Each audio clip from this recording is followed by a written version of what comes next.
കിടപ്പിലായ വയോധികയുടെ സ്വർണ്ണാഭരണങ്ങൾ മോഷ്ടിച്ച home നേഴ്സിനെയും കൂട്ടാളിയെയും arrest ചെയ്തു.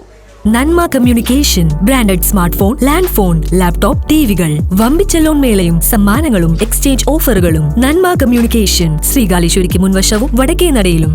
കിടപ്പിലായ വയോധികയുടെ ദേഹത്ത് അണിഞ്ഞിരുന്ന ഏകദേശം 22 ഗ്രാം തൂക്കം വരുന്ന സ്വർണ്ണാഭരണങ്ങൾ മോഷ്ടിച്ച കേസിൽ ഹോം നേഴ്സിനെയും കൂട്ടാളിയെയും ഗോവയിൽ നിന്ന് മാള പോലീസ് അറസ്റ്റ് ചെയ്തു. എറണാകുളം മരട് നെട്ടൂർ സൗത്ത് സ്വദേശിനി അനുഷ, പത്തനംതിട്ട ജില്ല മലയോരപ്പുഴ മൈലപ്പാറ സ്വദേശി എബ്നസർ വീട്ടിൽ പ്രിൻസ് എന്നിവരാണ് അറസ്റ്റിലായത്. മാള പൊയ്യ സ്വദേശി അമ്പൂക്കൻ വീട്ടിൽ എബ്രഹാമിന്റെ ഭാര്യ വീണ പരിക്കേറ്റ് കിടപ്പിലായതിനെ തുടർന്ന് പരിചരണത്തിനായി ഹോം നേഴ്സിനെ നിയമിച്ചിരുന്നു. ജൂലൈ 23 വയോധികയുടെ ദേഹത്തണിഞ്ഞിരുന്ന ഏകദേശം 22 ഗ്രാം തൂക്കം വരുന്ന സ്വർണ്ണാഭരണങ്ങൾ ഹോം നേഴ്സായ അനുഷ മോഷ്ടിച്ച് രക്ഷപ്പെടുകയായിരുന്നു.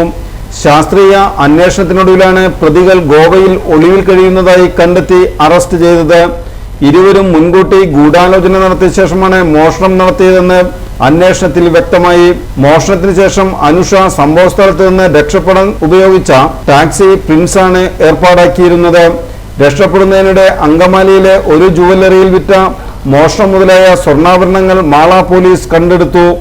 മാള പോലീസ് സ്റ്റേഷനിലെ SI-മാരായ Vishal K Vishwan, Faisal Koroth, OP Anilkumar, TS Sini, ASI Shali, CPO-മാരായ സിജോയ്, ഹരികൃഷ്ണ എന്നിവരാണ് അന്വേഷണ സംഘത്തിലുണ്ടായിരുന്നത്.